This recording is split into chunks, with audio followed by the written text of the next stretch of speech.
नमस्कार, India news Haryana देख रहे हैं आप और 22 जुलाई 22 खबर में मैं हूं आपके साथ सीमा चौधरी। और चलिए खबरों की ओर रुख करते हैं। कृषि मंत्री जेपी दलाल ने महम के दर्जन भर गांव में ओलावृष्टि और बेमौसम बारिश से खराब हुई फसलों का जायजा लिया। इस दौरान कृषि मंत्री ने कहा, किसानों की फसलों को जो नुकसान हुआ है उसको लेकर के अधिकारियों को आदेश दे दिए गए हैं। जल्द से जल्द गिरदवारी करवा के किसानों को मुआवजा दिया जाएगा। कृषि मंत्री ने यह भी कहा कि मई तक किसानों को सरकार की तरफ से उचित मुआवजे दिए जाएंगे। इस दौरान कृषि मंत्री ने पूर्व सरकारों पर भी जमकर निशाना साधा और निशाना साधते हुए कहा कि किसानों के मामले में विपक्ष राजनीति ना करके किसानों की मदद करने का काम करे।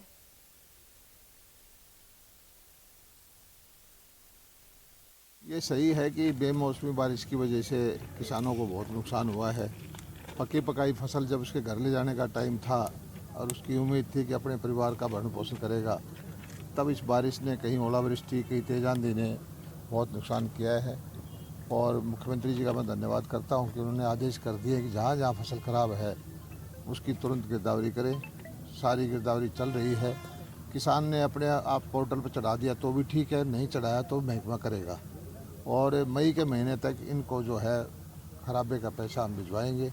31 तारीख तक का आदेश है कि सारे अधिकारी इसकी गिरदावरी को कर दें। और मैं खुद भी कई जिलों में गया हूँ, जहाँ जहाँ नुकसान है वहाँ हम निश्चित तौर पर उसकी भरपाई करेंगे।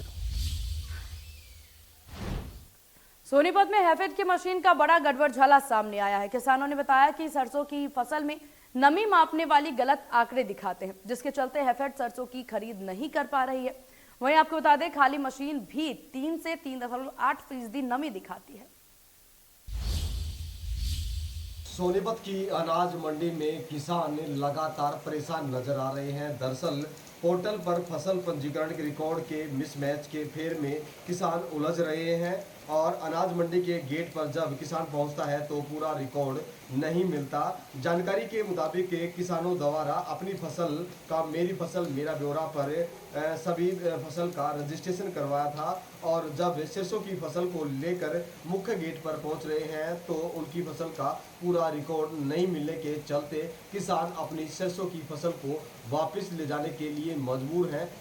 सोनीपत की अनाज मंडी में काफ़ी किसान प्रतिदिन पहुंच रहे हैं और इस दौरान सबसे बड़ी प्रॉब्लम ये है कि किसान जितनी अपनी फसल का जितना भी रजिस्ट्रेशन मेरी फसल मेरा ब्यौरा पर कराया है वह गेट पास कटवाने के दौरान नज़र नहीं आता, जिसकी वजह से किसान काफ़ी परेशान है और इस मिसमैच के चक्कर में किसान लगातार चक्कर काट रहा है और किसान अपनी फसल को दोबारा लोड करके घर वापस ले जाने के लिए मजबूर है, जिससे किसानों को न केवल अतिरिक्त खर्च जुटाने पड़ रहे हैं बल्कि बार बार चक्कर भी काटने पड़ रहे हैं। हालात ये हैं कि ऐसी स्थिति में किसान के सामने काफ़ी दिक्कत आ रही है। हालांकि प्रदेश की सरकार द्वारा 72 घंटे में निदान करने की भी बात की जा रही है। देखना ये होगा कि किसानों की समस्या का कब तक निदान होगा और इस समस्या के चलते किसानों की सरकारी खरीद भी नहीं हो पा रही है, क्योंकि कुछ ही फसल की खरीद हो पाने के बाद किसान बाकी की फसल को घर ले जाता है। फिलहाल अगर बात करें तो सोनीपत में 25 किसानों ने सरकारी खरीद पर अपनी फसल करवाई है और इंस्पेक्टर द्वारा जानकारी दी गई है और सोनीपत में करीबन 350 क्विंटल सरसों की सरकारी खरीद हुई है। जानकारी के मुताबिक सोनीपत में सरकारी खरीद का 5450 रुपये न्यूनतम मूल्य निर्धारित किया गया है। सोनीपत से इंडिया न्यूज हरियाणा के लिए राम सिंह मार। करनाल में सरसों की सरकारी खरीद बेहद धीमी रफ्तार से हो रही है, जिसमें बीते 9 दिनों में सिर्फ 900 क्विंटल सरसों की सरकारी खरीद हुई है, जिसके चलते किसान पोर्टल वेरिफिकेशन और खरीद के नियमों में उलझ करके ही रह गए हैं। सरसों की सरकारी खरीद नियमों के फेर में उलझ गई है, क्योंकि जिस तरह से एक किसान सिर्फ एक दिन में 25 क्विंटल ही अपनी सरसों सरकार को बेच सकेगा, एक ये नियम है जिसकी वजह से किसानों को दिक्कत हुई है और मजबूरन उसको अपनी सरसों औने पौने दावों में बेचनी पड़ रही है। दूसरी जो दिक्कत है वो पोर्टल वेरिफिकेशन की है, क्योंकि जिस तरह से अभी अधिकारियों ने बताया कि 70% किसान ऐसे हैं जिनका अभी तक पोर्टल वेरीफाई नहीं हुआ है, उनको गेट पास नहीं मिल रहे, चाहे वो मंडी में अपनी फसल लेकर भी आ गए हों, ऐसे में उनकी फसल की सरकारी खरीद नहीं होगी और यही वजह है कि सैकड़ों किसान इससे परेशान हैं। 9 दिन हो चुके हैं, लेकिन आंकड़ों की बात करें अभी महज 900 क्विंटल सरकारी खरीद यहां से सरसों की हुई और बड़ी मात्रा में 50 से 60% फसल आ चुकी है। ऐसे में किसानों को मोटा नुकसान हो रहा है। करनाल से महेंद्र सिंह, इंडिया न्यूज हरियाणा। और इधर भिवानी में सरसों की खरीद को लेकर कृषि मंत्री जेपी दलाल ने कहा कि किसान चिंता न करें। कृषि मंत्री जेपी दलाल ने कहा कि सरकार सरसों की फसल का एक एक दाना जरूर खरीदेगी। देखिए, पिछले 10-12 दिन से हमने 15 तारीख से खरीद करने का आदेश दे दिया था। थोड़ी थोड़ी खरीद हो भी रही है, लेकिन मौसम की मार की वजह से सरसों भीग गई। मंडियां में देख के आया हूँ, कल 5-6 मंडियों में गया, एक दाना भी नहीं आया हुआ है। हर एक किसान भाई का सरसों को हम खरीदेंगे, आप चिंता बिल्कुल ना करें। सिर्फ सुखा के फसल को लेके आएँ और हरियाणा के एफिड के द्वारा सब मंडियों में खरीद के आदेश दे दिए गए हैं। नूह में किसानों से औने दामों पर फसल की खरीद की जा रही है। किसानों ने आढ़तियों पर मनमानी का आरोप लगाते हुए बताया कि हमारी फसल की खरीद ठीक दामों पर नहीं की जा रही। मौसम खराब होने के चलते मजबूरी में कम दाम में किसान को फसल बेचनी पड़ रही है। जी हाँ, आज हम पहुंचे हैं नूह की अनाज मंडी में। आपको बता दें कि यहाँ पर सरसों की जो पैदावार हुई है उसको लेकर किसान मंडी में आए हैं। और आपको बता दें कि मौसम भी बरसात का चल रहा है, क्योंकि बरसात धीरे धीरे हो भी रही है और किसान अभी वह मंडी में बैठे हुए हैं। और मैं बात करूँगा किसान को कि वो क्या फसल है मंडी में लेके आए हैं और क्या नहीं, और क्या कुछ रेट दिया जा रहा है। क्या नाम है ताऊ? आंसू। क्या फसल लेके आए? सरसों ले, क्या रेट ले रहे हैं सरसों? कुछ 4500, 4400, 4400, 4300 मिल रहा है। तो आपको क्या लगता है रेट सही है? कुछ भी रेट ना कहा रहते, कुछ भी अगर रेट बारिश की बात करें, क्योंकि बरसात भी होने वाली है, तो क्या कहेंगे? कहाँ करे, कहाँ ले जाओ, कहाँ करे बिहार। अभी भी किसान ने बताया कि बरसात होने के कारण मजबूरी में कि हमें फसल यहाँ पर देनी पड़ रही है। और हमारे साथ किसान जो लोग, उनसे भी बात करेंगे आखिर वो क्या फसल लेके आए हैं और क्या नाम होगा। क्या नाम है जी? मोहम्मद शरीफ खान। क्या फसल लेके आए? सरसों। क्या रेट ले रहे हैं सरसों? भाई लगानी तो चाहिए कि 5200 रुपये लगाइए, 4600 रुपये। 4600। कहा करनी किसान है। तो फिर इसके बारे में आपको, जैसे कि बरसात हो रही है, तो फिर आप सरसों बेच के जाओगे? अब देख के जाओ, और क्या अभी कहाँ तक रखवाली तरह दीजिए। कितने दिन हो गए आपको यहाँ पे? 2 दिन हो गए, कल से पड़े। कल सप्लाई। काल भी जो 4500 बोला था, इस वजह से ना दिया 800 रुपये। जी बिल्कुल, किसान ने बताया कि हम कल से अपनी फसल को लेकर यहाँ पर बढ़े, लेकिन अभी तक हमारी फसल को नहीं खरीदा गया है। और बात करें रेट की, तो बताया जा रहा है कि सुबह कुछ रेट और होता है और शाम को रेट कुछ और होता है। तो लेकिन ये बरसात का मौसम चल रहा है, उसी को देखते हुए मजबूरी में किसान अपनी फसल को बेचने में मजबूर है। क्योंकि बता दें कि इसी बरसात के कारण काफ़ी फसल भी बर्बाद हुई है और जिसको लेकर किसान बहुत चिंतित है। एक तो फसल को लेकर चिंतित है, ऊपर से अपनी फसल को बेचने के लिए चिंतित है। अगर देखना ये होगा कि आखिर इस किसान की जो भरपाई है वो कौन भरता है। नूह से Sonu Verma, India news Haryana. Deputy CM Dushyant Chautala ने हिसार एयरपोर्ट का निरीक्षण किया। साथ ही अधिकारियों को चल रहे विकास कार्यों में तेजी लाने का निर्देश भी दिया। वहीं आपको बता दें कि दुष्यंत चौटाला ने कहा कि हमारा लक्ष्य है कि हरियाणा को एविएशन के क्षेत्र में आत्मनिर्भर बनाना है। इस उद्देश्य से हिसार हवाई अड्डा हमारे प्रदेश के लिए मील का पत्थर साबित होगा। डिप्टी सीएम ने बताया कि हम 2 से 3 कंपनियों के साथ MOU साइन करेंगे और हिसार के से लुवास और HU के साथ DD किसान चैनल पर 8 घंटे का टाइम स्लॉट चलाएंगे। तलवंडी राणा के धरने पर दुष्यंत ने कहा कि हमने ग्रामीणों को बता करके ही रास्ता बंद किया। उन्होंने कहा कि हमने फॉरेस्ट विभाग को पत्र लिख करके 15 एकड़ जमीन मांगी है और जैसे ही प्रोसेस पूरा होगा सड़क बनाने का काम शुरू कर दिया जाएगा।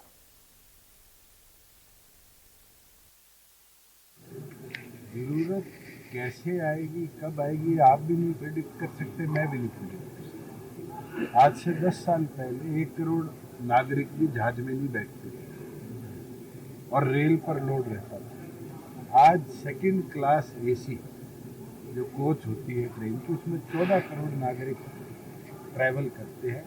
वहीं जहाज के अंदर इकोनॉमी क्लास की अगर मैं बात करूँ तो 16 करोड़ से ज़्यादा नागरिक ट्रैवल करते हैं। ये बदलाव है और ये आने वाले समय में जो जहाज़ों की स्पैन 200 थी, आज हम 940 पे पहुँच गए। और गवर्नमेंट ऑफ इंडिया की प्रेडिक्शन है कि 2025 तक ये 1500 जहाज हिंदुस्तान में होंगे।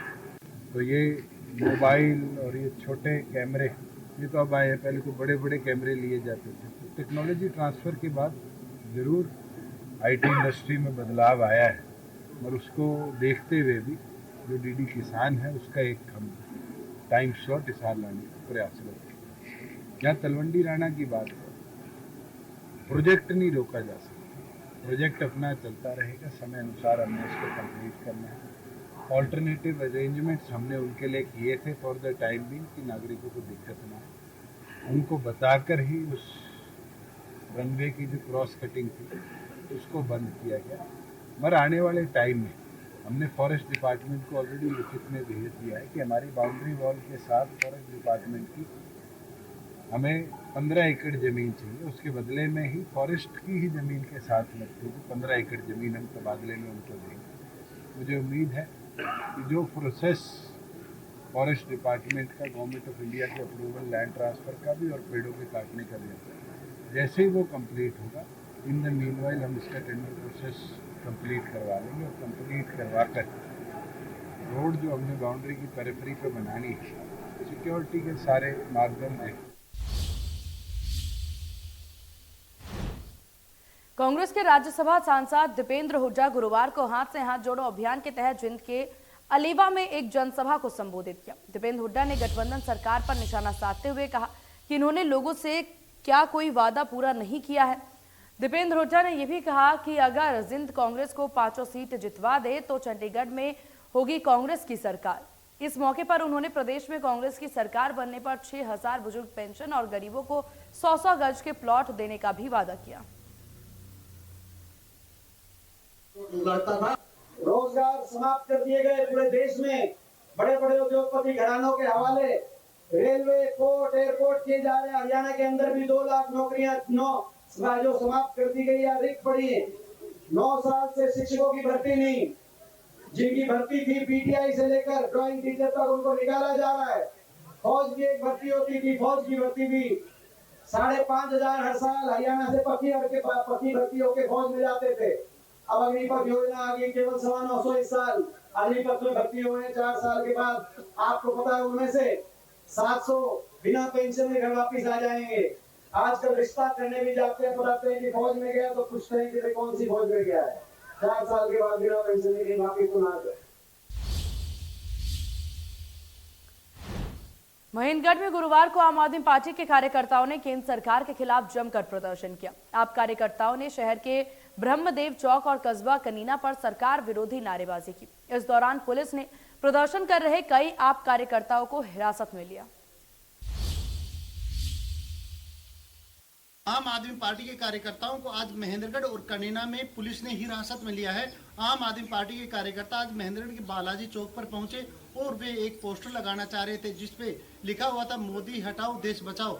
जब उन्हें पुलिस ने हिरासत में लिया तो आम आदमी पार्टी के कार्यकर्ता नारेबाजी कर रहे थे और उसके बाद में उन्हें महेंद्रगढ़ थाने के अंदर ले जाया गया और वहां पर बस में उन्हें हिरासत में रखा। इसके साथ ही कनीना में भी आम आदमी पार्टी के कार्यकर्ता शहर के अंदर मोदी विरोधी नारेबाजी कर रहे थे और उन्हें भी हिरासत में लिया गया है। इसके बारे में जब आम आदमी पार्टी के कार्यकर्ताओं ने कहा कि जिस तरह से पुलिस का जो रवैया है वो बिल्कुल लोकतंत्र की हत्या है और तानाशाही पूर्वक रवैया है, आम आदमी की आवाज को दबाने की कोशिश की जा रही है और उन्होंने केंद्र सरकार और प्रदेश सरकार के ऊपर भी कई तरह के सवाल खड़े किए। इसके साथ ही एडिशनल एसपी सिद्धांत जैन ने कहा कि एक पार्टी विशेष के लोग हैं वो प्रदर्शन कर रहे थे और शहर और क्षेत्र में शांति व्यवस्था बनाए रखने के लिए उनके द्वारा ये कार्रवाई की गई है। Pradeep Balodia, India news, Mahendragarh. यमुनानगर में नई शिक्षा नीति के खिलाफ अभिभावक और बच्चे लामबंद हो गए हैं। अभिभावकों का कहना है कि नई शिक्षा नीति के तहत 5.5 साल के बच्चों का दाखिला पहली कक्षा में हो सकता है, लेकिन कई बच्चे ऐसे हैं जो कि उम्र पूरी नहीं होने की वजह से पहली कक्षा में दाखिला नहीं ले पाएंगे। अभिभावकों ने नई शिक्षा नीति में परिवर्तन की मांग भी की। शिक्षा नीति को लेकर एक बार छोटे छोटे मासूम बच्चों को भी दिक्कत आनी शुरू हो गई है। आज डीओ दफ्तर में छोटे छोटे बच्चे व अभिभावक पहुंचे, उन्होंने डीओ के आगे समस्या रखी। नई शिक्षा नीति के तहत 1 अप्रैल से जो बच्चा 5.5 साल का होगा उसी का ही कक्षा 1 में दाखिला लिया जाएगा। यदि बच्चा छोटा है, चाहे उसने केजी कर भी लिए तब भी उसको दोबारा से केजी करनी पड़ेगी। तो हालांकि जो छोटे छोटे बच्चे आए थे उसमें किसी का 10 दिन, किसी का महीना, किसी का 2 महीने हैं 5.5 साल पूरा होने में, लेकिन सरकार के नियमों अनुसार यदि वो 5.5 साल के पूरे नहीं है तो उनका दाखिला नहीं हो सकता। छोटे छोटे बच्चे और अभिभावक जो है डीओ से मिले हैं और डीओ विनोद कौशिक ने कहा है वो बच्चों की और अभिभावकों की जो बात है वो सरकार तक पहुँचाएँगे। जैसे ही सरकार नीति बनाएंगे उसी अनुसार ही वो आगे जो है बात करेंगे, क्योंकि बिना नीति के और बिना सरकार के वो कुछ नहीं कर सकते और जो सरकार का नियम है उसके विरुद्ध भी वो नहीं जा सकते। यमुनानगर से देविदास शारदा, इंडिया न्यूज़ हरियाणा। देश में एक बार फिर कोविड के बढ़ते मामलों को लेकर के हरियाणा में भी अलर्ट कर दिया गया। चरखी दादरी में फिलहाल कोई नया कोविड केस नहीं है, लेकिन स्वास्थ्य विभाग ने पूरी तैयारियां कर ली हैं और 17 केंद्रों पर कर्मचारी सैंपलिंग कर रहे हैं। कोविड की दोबारा आहट को लेकर हरियाणा में भी अलर्ट कर दिया गया है। जहां चरखी दादरी की बात करें तो यहां कोविड का एक भी केस तो नहीं आया, लेकिन स्वास्थ्य विभाग अलर्ट पर है। उन्होंने सैंपलिंग दोबारा से शुरू कर दी गई है। यहां 17 सेंटर बनाए गए हैं जहां सैंपलिंग शुरू कर दी गई है और स्वास्थ्य विभाग ने पूरी तैयारियां कर ली हैं। यहां कोविड के जो भी मरीज होंगे उनके लिए भी पूरी व्यवस्था की हुई है, लेकिन कोविड का कोई भी मरीज यहां उपलब्ध नहीं है, जिसके कारण यहां राहत की सांस है। चरखी दादरी से इंडिया न्यूज़ के लिए सुरेंद्र शर्मा। सिरसा में पिछले कई दिनों से रुक रुक कर बारिश हो रही है। आज भी जिले में बारिश हुई, जिससे किसानों को नुकसान पहुंच रहा है। बेमौसम बारिश से किसानों की गेहूं, सरसों और सब्जियों की फसलों को भारी नुकसान हो रहा है। सिरसा में आज सुबह से ही मूसलाधार बारिश हो रही है। हालांकि यह बारिश किसानों के लिए आफत बनकर सामने आई है, क्योंकि किसानों की गेहूं, सरसों और सब्जियों की फसल इस बारिश से खराब होती हुई दिखाई दे रही है। हालांकि यह बारिश आम जनों के लिए भी नुकसानदायक है, क्योंकि बाजारों में कई जगहों पर जल भराव की स्थिति पैदा हो गई है, जिस वजह से न सिर्फ वाहन चालकों को परेशानियों का सामना करना पड़ रहा है, बल्कि दुकानदारों को भी काफी परेशानियों का सामना करना पड़ रहा है, क्योंकि जल भराव होने के चलते उनकी दुकानदारी पर भी काफी असर पड़ता हुआ दिखाई दे रहा है। और मौसम विभाग के वैज्ञानिकों के अनुसार अगले कुछ दिनों तक यूं ही मौसम में बदलाव रहेगा, यानी कि बारिश का सिलसिला अगले कुछ दिनों के लिए यूं ही जारी रहेगा और किसानों के लिए यह बारिश बिल्कुल आफत के रूप में बनकर सामने आ रही है। सिरसा से विजय कुमार, इंडिया न्यूज़ हरियाणा। और इधर मानेसर के जनोला गांव के लोग पटौदी नगर परिषद से बाहर होने के लिए पिछले 10 दिनों से अनिश्चितकालीन धरने पर बैठे हुए हैं। जनोला गांव के ग्रामीणों की मांग है कि गांव के लोग पटौदी नगर परिषद के पक्ष में नहीं है और ऐसे में गांव में जनमत संग्रह करा करके उसे पटौदी नगर परिषद से बाहर किया जाए। जनोला गांव के ग्रामीण इसी मांग को लेकर के पिछले 10 दिनों से भूख हड़ताल पर बैठे हैं, जिनकी अभी तक शुद्ध वहीं आपको बता दें जिनकी अभी तक कोई भी शुद्ध नहीं ली गई है। साथ ही साथ जनप्रतिनिधि यहां पर उनसे मिलने तक नहीं आए। वहीं ग्रामीणों का कहना है कि अगर उनकी मांगे पूरी नहीं होती है तो गुरुग्राम पटौदी रोड को जाम कर देंगे। हमारी एकता मांग हमारी यही, हमारी पंचायत रहनी चाहिए, हमारी संस्कृति बनी रहे। 180 किले हमारे गांव में, उसको हड़पने का काम कर रही है।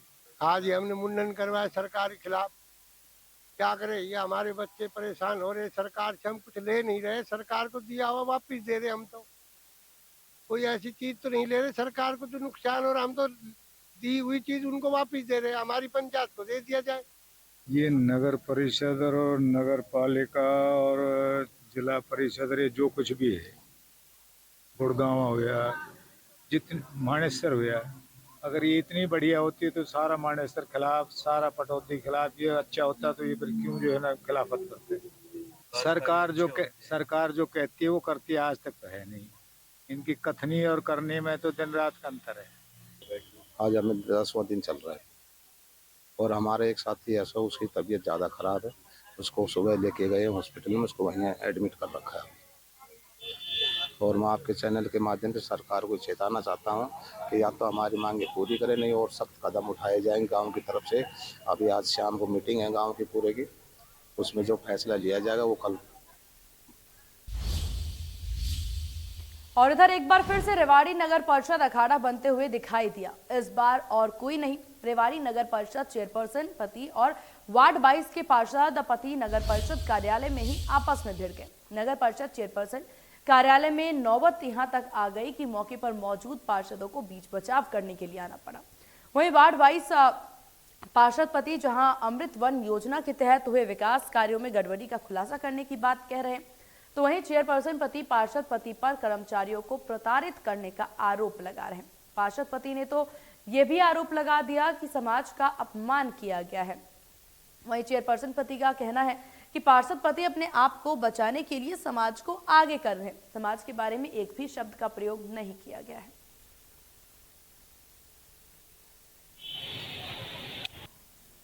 उसमें अमित जी कल दोपहर की बात है, अपने वार्ड नंबर 22 के पार्षद है राधा सैनी, उनके पति दीपक सैनी, वो आए थे। उनके कोई बिल वगैरह थे, कोई हैंडपंप के थे, कोई पेड़ पौधों के बिल थे, उनको लेके घूम रहे थे। जेईओ से साइन करवाने के लिए कहा, तो फिर भी हमने चलो एक जेई को कहा, बोले मेरे टाइम का नहीं है, दूसरा बोला मेरे टाइम का, तीसरा हमने बोले हैप्पी सैनी जो हमारे जेई हैं उनको मैंने बुलाया और उनसे कहा कि भाई आप देख लो इनका क्या कुछ काम है।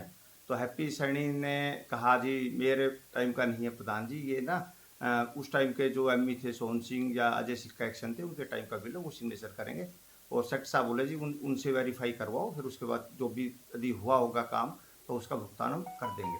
तो इस टाइप को लेके वो इस चीज़ को लेके हैप्पी सैनी पे बिखर गए। और ये चेयरमैन के रूम की बात है, वहाँ 4-5 पार्षद और बैठे हुए थे। पार्षद प्रतिनिधि ओम प्रकाश थे, नीरज पार्षद था।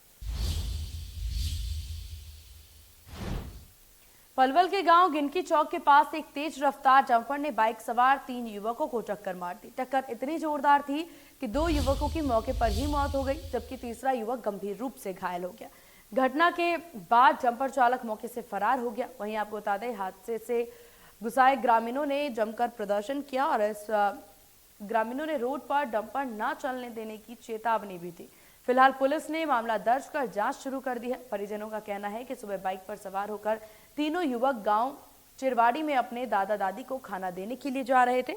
रास्ते में गिनकी चौक पर गांव घोड़ी की तरफ से आ रहे तेज रफ्तार डंपर ने उनकी बाइक में सीधी टक्कर मार दी। वहीं परिजनों का यह भी कहना है कि यह डंपर यमुना से रेती का अवैध खनन करने का काम करते हैं, जो कि गांव घोड़ी में रेती को डाल करके तेज रफ्तार से पलवल की तरफ आ रहे थे।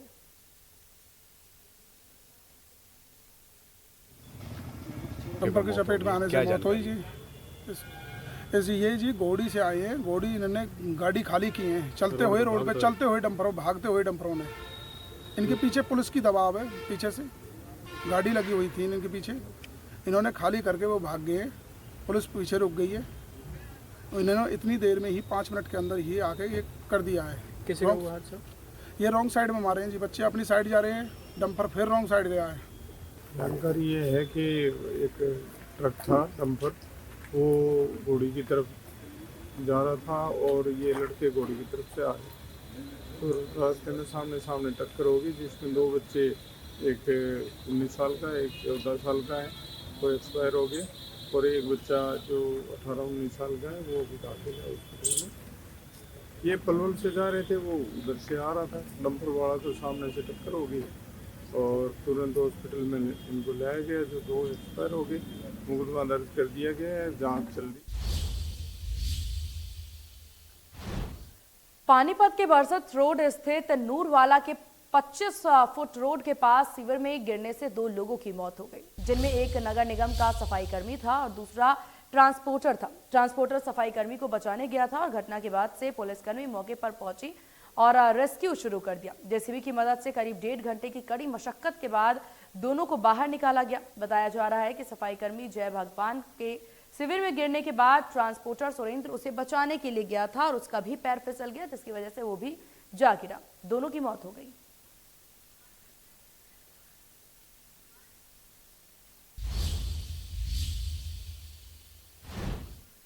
और इन्हीं खबरों के साथ 22 जुलाई 22 खबर के इस बुलेटिन में बस इतना ही। बने रहिए इंडिया न्यूज हरियाणा के साथ। नमस्कार।